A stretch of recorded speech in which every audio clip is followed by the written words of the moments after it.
وهنا على وهن وفصاله في عامين. أن اشكر لي ولوالديك إلي المصير. وإن جاهداك على أن تشرك بي ما ليس لك به علم فلا تطعهما وصاحبهما في الدنيا معروفا واتبع سبيل من أناب إلي ثم إلي مرجعكم فأنبئكم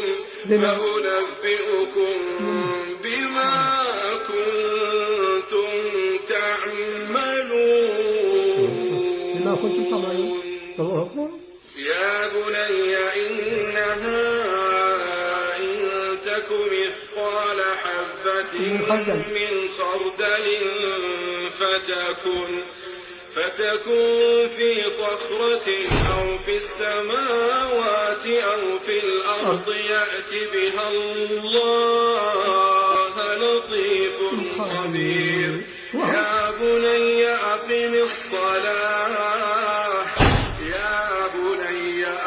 الصلاة وأمر بالمعروف وانهى عن المنكر واصبر على ما أصابك